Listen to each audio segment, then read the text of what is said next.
Dr Rachael Kent is a lecturer and researcher at King's College whose PhD and ongoing research examines how digital tech influences our mental and physical health, with a particular focus on digital behaviours in lockdowns 1 to 3, and hopefully that's the last of them, and the use of health tracking apps, for which I must say I use plenty of. She's here to illuminate us on the impact that focusing on being very healthy might be having on us, and potentially as a downside as well. So, over to you, Rachel. The first question I'd love to know is what you've actually learned by studying our digital behaviours during these regular lockdowns. Hi Dan, thank you so much for having me. So I began my most recent project back in the first lockdown, and this was in the initial phase as we all transitioned into our homes, those of us that were able to, and were having to navigate and manage all of our different life domains, kind of personally, professionally, socially, from inside the home. So I worked with a group of participants with a huge age range from 26 up to 60 years old within the UK and also in Australia. And it was uncovering their relationship with technology during this time as we had to adjust for the first time in this really unregulated, unknown, co-evolving space. And what I wanted to uncover was how do we manage this digital saturation and how does that affect our mental and physical health and well-being? And so one of the first key findings, the key takeaways, was about how to try and enable a division between leisure and labour when we are saturated with these digital devices, and the challenges that presented everybody under very different circumstances, but of course experiencing the pandemic at the same time. So that saw a huge influx of screen time and having to articulate, well, what are the digital devices that are for our professional lives? What are the digital devices that are for our personal or leisure time away, relaxed time away for ourselves, and to have to come up with strategies for that. Some other key findings were centered around social media sharing and what I'm calling toxic productivity. So individuals were having to, or they felt compelled to perform certain lifestyle identities. And this particularly tied into health tracking applications as well. So having to showcase your exercise, your once daily exercise that was kind of prescribed, seen as prescribed by the government at the time, as well as documenting, the most productive, fun lockdown where we were learning all these new hobbies, taking up a new language, becoming an artisan baker, whatever it was that we had decided we wanted to signify and signal as our productive lockdown was initially the kind of first wave of response via digital platforms about how we were managing in a very unknown and unusual environment.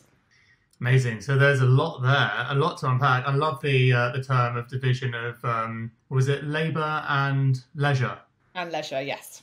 Yeah, okay. So what kind of tips do you have for us from your study then? And I guess a very good question to ask you is, how well behaved are you?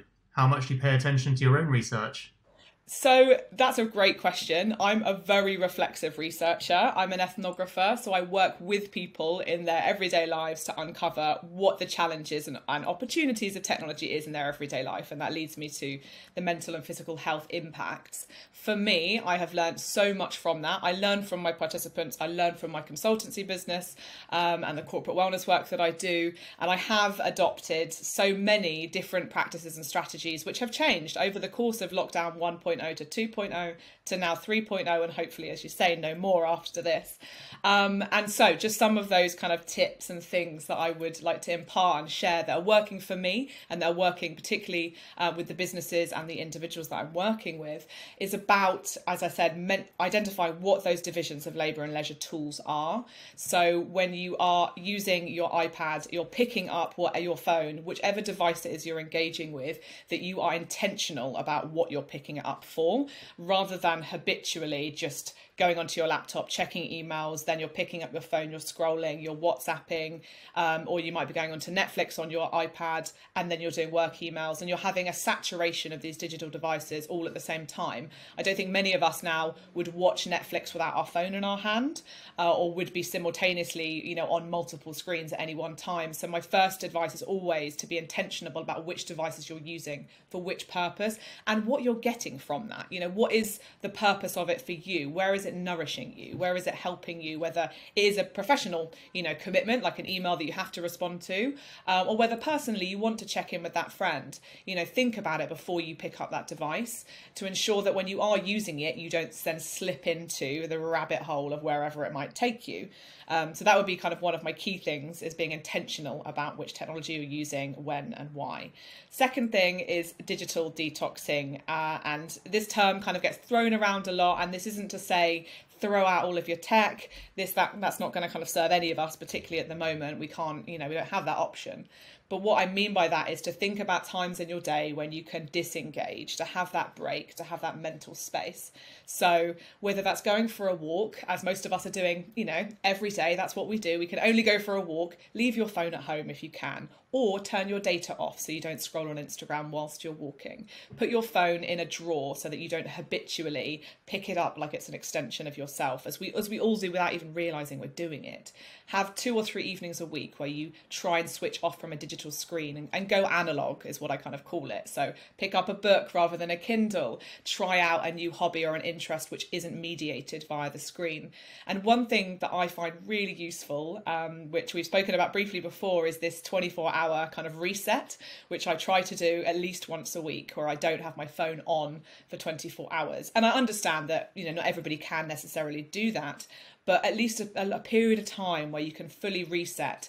And that time away from the screen does give you that objective observer headspace where you can go, oh, actually, yeah, I am scrolling and I'm comparing my lifestyle on social media, or I am just kind of spending so much time on WhatsApp talking to everybody. Do I need to do this? Does that actually boost my mental health at a very traumatic and challenging time as we are living through at the moment?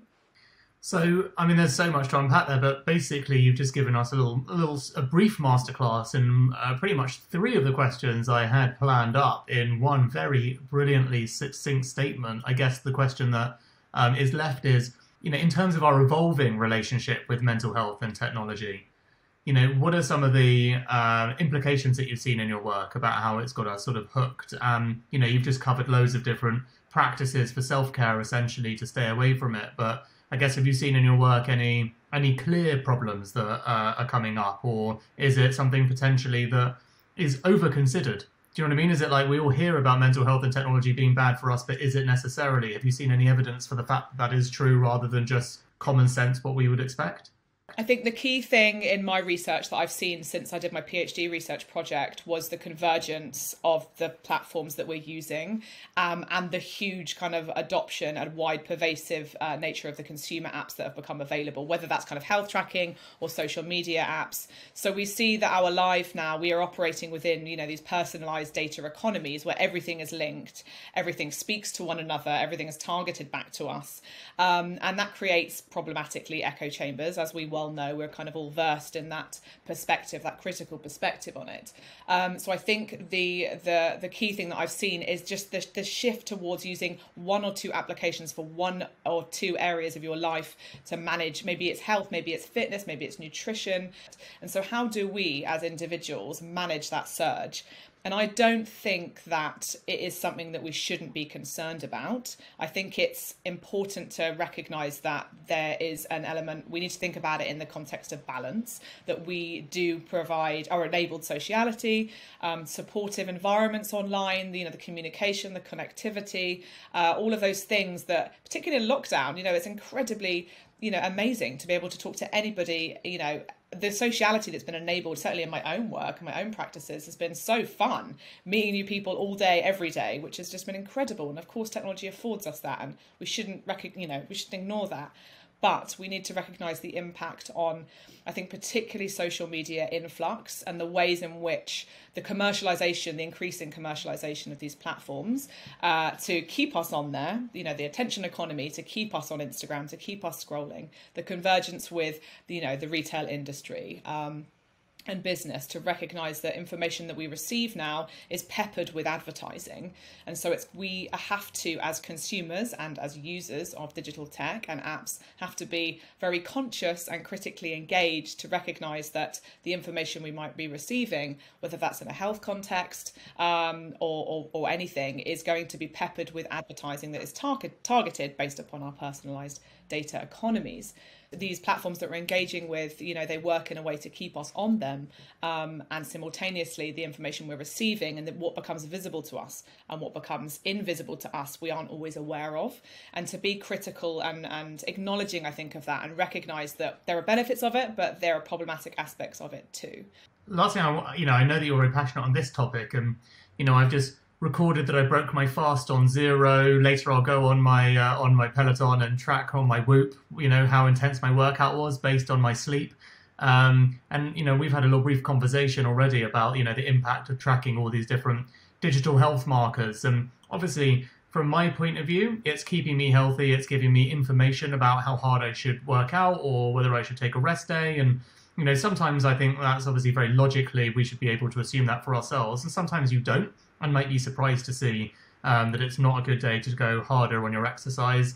I'm wondering what your professional perspective is on people like me that are, becoming increasingly engaged with digital trackers to tell me how I am. It's a fantastic question, and yes, it's what I'm very, very passionate about. And throughout all of the research that I've been doing, and I've been looking at health tracking for almost 10 years now throughout my master's and PhD research and since then. And the overwhelming advice or the overwhelming finding for me is always to trust the instinct of your body over what the device is nudging or the design is nudging you to do. Because fundamentally, data, quantifiable data, cannot necessarily capture the entirety of our human body and form. A lot of the applications can work to a degree as a one-size-fits-all model of health or fitness tracking. So we need to recognise that we can't be completely quantified into the device. So the device can only know certain amounts of biometric information when we're talking about fitness tracking, for example. When we see that data, that provides a sense of self-worth and gratification and acknowledgement of that exercise, which is so supportive and motivating. And that social fitness element, I think particularly at the moment, can be really rewarding, and it can encourage us to go out for a run when we might not feel up to it. And that's not always necessarily a bad thing. But when it slips into what I would argue is coercive or potentially quite persuasive from the design nudges, from the notifications that you might get from your device, is when you are responding to that, when you are embodying what the device is saying by going out and doing exercise that you at that moment in time don't physically feel up for doing for whatever reason. And that's where the problematic shift or the compulsive or coercive practice comes into play, where you are being nudged by a design, you're being nudged by the device, and then we see the power of the technology in that, and there's quite a mechanical response for us to do something based upon acquisition of data. Seeing that accumulation of data within your tracker is hugely kind of congratulating to oneself, and it provides a huge sense of self-worth. But ultimately, we must remember that it is just a device, and that sense of self-worth and gratification has to come from your human instinct and from trusting how your body feels when you want to go for a run or do some exercise, and not to rely upon the data acquisition to provide you that sense of personal enjoyment and experience, because I think that it can be very disruptive to follow the guidance and follow the nudges of an application to run further because you've set a goal. I think that it's very problematic not to just enjoy the experience of exercise and to always feel like we have to capture it in that data format. So when all is said and done, listen to your body, and intuition needs to come from within regardless. Absolutely. Yeah, whatever your goal is, if we are just wanting to exercise and capture elements of that exercise, to always think first and foremost, if you get that nudge, take a moment. Do I feel up to going for that run? Do I want to walk those 10,000 steps? Take a moment to be an observer to how your body is feeling in that moment before you then decide to do it or not do it. And then even if you do it, do I need to track this? What does that additionally bring to my everyday? What does that data accumulation give me? Great. And as this is the Braincare podcast, it'd be remiss of me not to ask, what does the term Braincare mean to you? So, how do you take care of your own brain in your own life? What are some top tips from you? So for me, it's all about a holistic approach to health. When I think about my Braincare and looking after my mental health, it's so intrinsically tied to my physical health. I don't see them as separate. I see them as informing of one another, and that I have to enable physical rest and mental rest, and those work in tandem, and they are in cohesion together. And I don't see kind of my brain care as any different to my physical care. To me, it's a very holistic approach, and one informs one another, and you have to look after both to ensure you're kind of holistically feeling mentally and physically well.